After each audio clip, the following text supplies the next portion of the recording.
nasta'in wa ala amritin wa din wa salatu wa salamu asrafil mursalin Rabbi sholli syadri wa yassirli amri wa hlul 'uqdatam min lisani yafqahu qawli.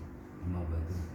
Alhamdulillahirabbil alamin. Puji syukur kehadirat Allah Subhanahu wa taala atas rahmat, nikmat dan berkah yang Allah limpahkan buat kita semua, sehingga kita ada kesempatan pagi hari ini, hari Jumat yang berkah penuh rahmat ini, kita bisa berjumpa kembali di dalam majelis zikir rahmatan lil alamin dalam keadaan sehat walafiat, tidak kurang suatu apapun, karena rahmat dan berkah Allah Subhanahu wa taala. Mudah-mudahan berkah dan rahmat yang Allah limpahkan buat kita, kita mampu mensyukuri dan mampu mewujudkan rasa syukur kita untuk mengaplikasikan di dalam kegiatan kita, yaitu kita wujudkan rasa syukur itu dengan melakukan kegiatan ibadah, berzikir, bertauhid untuk dekat kepada Allah. Mudah-mudahan Allah ridho. Amin.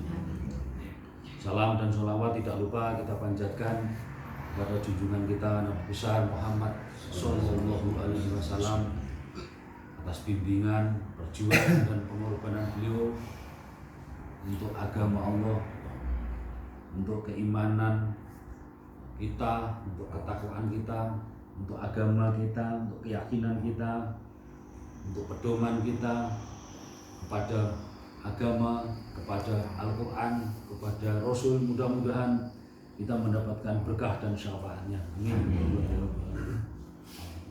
Alhamdulillah, di kesempatan hari ini kita ingin mengulas atau ingin memahami tentang hadis yang diriwayatkan oleh Bukhari Muslim.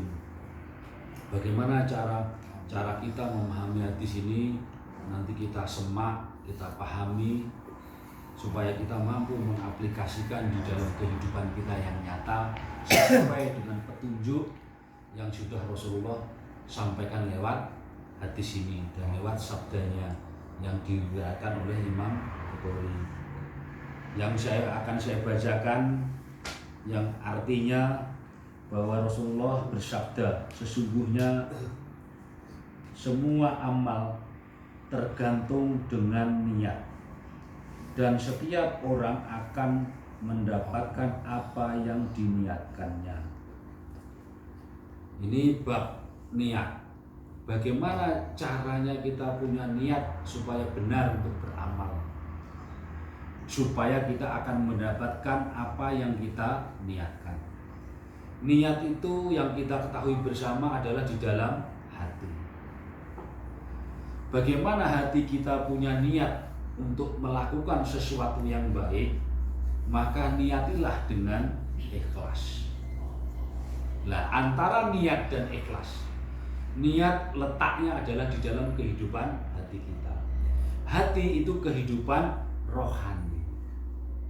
Bagaimana hati kita itu bisa ikhlas? Karena hati ini nggak akan bisa ikhlas ketika tertutup oleh akal dan pikiran. Maka bagaimana kita membersihkan niat kita dengan ikhlas? Maka akal dan pikiran kita bersihkan dari sifat-sifat yang tidak baik. Dibersihkan dari sifat pamrih, dibersihkan dari sifat pamer, dibersihkan dari sifat sombong. Nah, kalau akal pikiran kita sudah bersih dari itu, maka niat kita tadi akan ikhlas. Akan ikhlas. Karena kalau kita masih memiliki pamrih, contoh, saya ingin melakukan ibadah, saya ingin melakukan doa, saya ingin melakukan berbagi, tapi yang kita ingat di dalam akal pikiran adalah imbalannya, maka di situ kita tidak akan bisa ikhlas. Nah, kalau kita niat, maka yang kita ingat adalah apa? Di akal pikiran kita, dzikri, bersandarlah kepada Allah, supaya akal pikiran kita bersih dari sifat pamrih tadi, supaya niat kita menjadi sebuah keikhlasan. Nah, sarana amal itu apa saja? Amal tutur kata yang baik, amal perbuatan yang baik, amal materi, amal doa, itu juga harus didasari ikhlas. Maka kalau tidak didasari ikhlas, tidak akan menjadi sebuah amalan. Nah, di situ. Nah, maka ketika kita sudah mampu ikhlas, maka kita akan mendapatkan apa yang kita niatkan. Jadi bukan niatnya dulu yang diinginkan, tapi keikhlasannya dulu. Kalau kita sudah ikhlas, maka akan mendapatkan yang diniatkan. Kalau sampean sholat ingin mencari pahala, ya nggak dapat pahala. Nggak dapat pahala. Tapi sholatlah karena Allah, ingatlah kepada Allah, maka sholatmu akan ikhlas. Ketika kamu ikhlas, sholatmu diterima, maka kamu akan mendapatkan pahala dari Allah. Disitulah pahala Allah itu apa? Kebaikan, manfaat, kedamaian. Balasan Allah itu nyata, tidak nunggu nanti. Ketika kita beramal, niatnya kita sudah ikhlas, maka kita akan mendapatkan niat kita. Jadi bukan nunggu nanti kalau mati. Di sini pun akan mendapatkan balasannya. Ini yang disampaikan oleh Rasulullah. Jadi semua yang disampaikan oleh Rasulullah itu ya masuk akal kalau kita pahami dengan cara berpikir kita yang bersandar kepada Allah. Nah, selanjutnya, dan setiap orang, maka barang siapa yang hijrahnya kepada Allah dan Rasulnya, maka hijrahnya kepada Allah dan Rasulnya. Ini berulang-ulang ini Mas. Iya. Betul, kalimatnya Mas. Memang diulang-ulang. Terus ke bawah. Ini diulang-ulang. Maka barang siapa yang hijrahnya kepada Allah dan Rasulnya, maka hijrahnya kepada Allah dan Rasulnya. Dan barang siapa yang hijrahnya kepada dunia yang ingin diraihnya, atau wanita yang ingin dinikahinya, maka hijrahnya itu kepada apa yang ditujunya. Coba, bagaimana cara memahaminya ini? Maka di sini butuh cara berpikir yang bersandar kepada Allah. Hijrah itu pindah.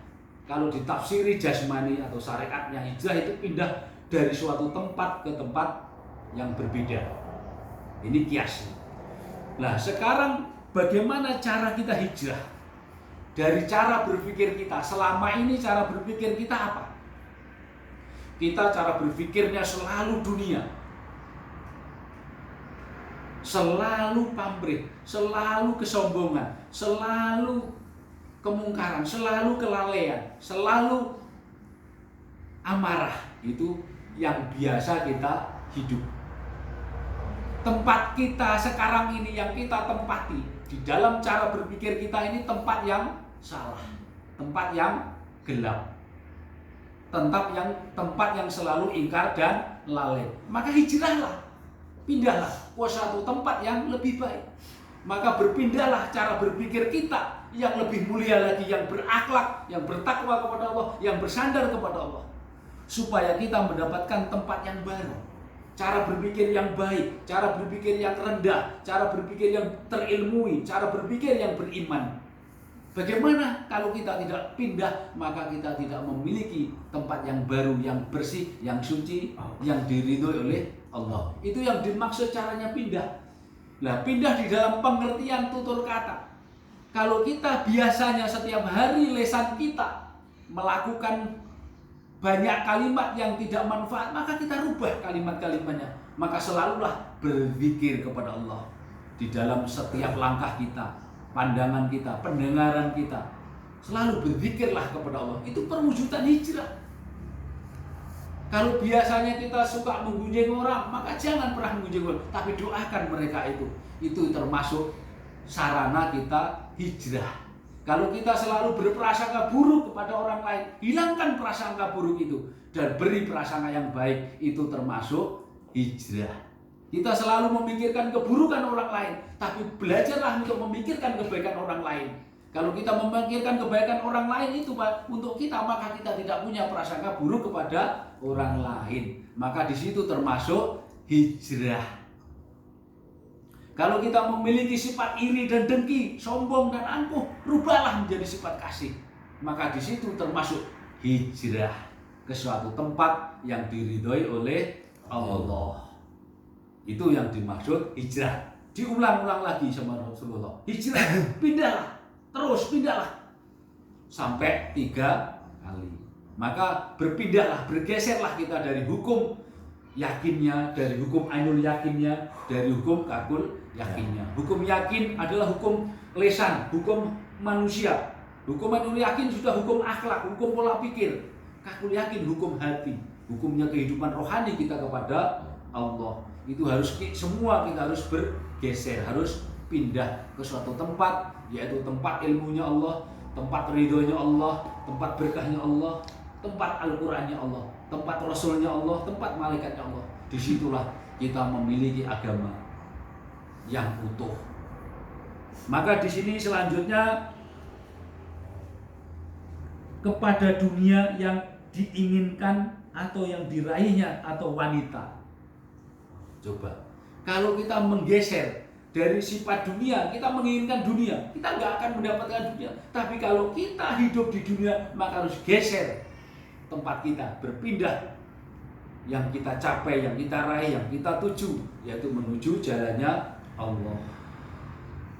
Jangan sampai kita terlena hidup di dunia ini dengan sifat-sifat duniawi dan sifat-sifat hawa nafsu. Ya, ini yang disimbolkan atau meraih seorang wanita. Jadi kalau kita meraih seorang wanita, jangan meraih berdasarkan hawa nafsu, tapi raihlah karena dasar ilmunya, dasar akhlaknya, supaya menjadi pasangan hidup kita, yaitu menjadi istri yang solehah, menjadi wanita yang soleh. Kalau istri yang solehah, maka mampu mengantarkan doanya kepada orang tuanya. Tapi kalau anak yang soleh mampu mengantarkan doanya kepada orang tuanya, sama. Jadi kalau istri berarti berbakti kepada suami, disitulah ukurannya istri solehah, akhirnya menjadi wanita yang soleh dan mampu mengantarkan doa-doa kepada orang tuanya, bahkan mampu membebaskan orang tuanya dari api neraka. Disitulah letak yang kita raih untuk wanita, bukan hawa nafsunya, bukan jasmaninya, tapi yang diajarkan di dalam hadis ini adalah akhlaknya, keimanannya, ilmunya, kesabarannya, ketaatannya.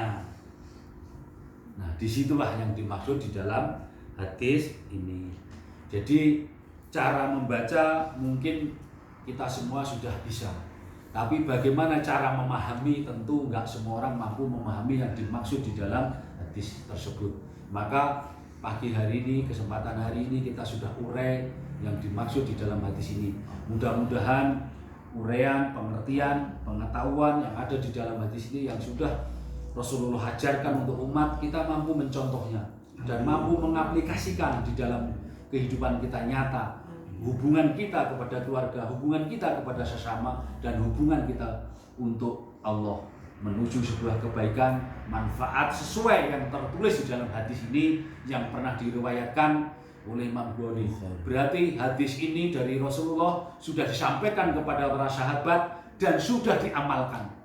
Berarti sudah ada tindakannya, sudah ada manfaatnya. Karena sudah ada yang bercerita kembali tentang hadis ini, meriwayatkan, artinya cerita kembali, mengulang kembali, menyampaikan kembali apa yang sudah dipahami dari Rasulullah, disampaikan kepada umat muslim.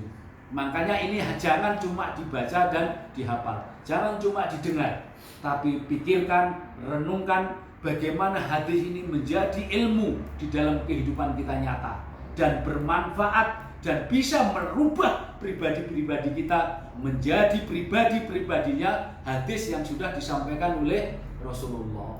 Jadi wasunatu Rasul, kita mencontoh apa yang dilakukan Rasul itu secara akhlak, secara ilmu, secara bilisan dan tindakan.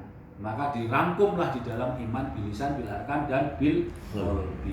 Itulah pembelajaran bagaimana cara kita memahami hadis. Mudah-mudahan biarpun satu hadis itu mampu membuat kita lebih dekat lagi kepada Allah dan Rasulnya, mampu mendekat dan mengaplikasikan ilmu yang sudah kita dapat dari hadis tersebut menjadi amalan dan ibadah kita kepada Allah Subhanahu wa taala. Amin ya Allah ya rabbal alamin.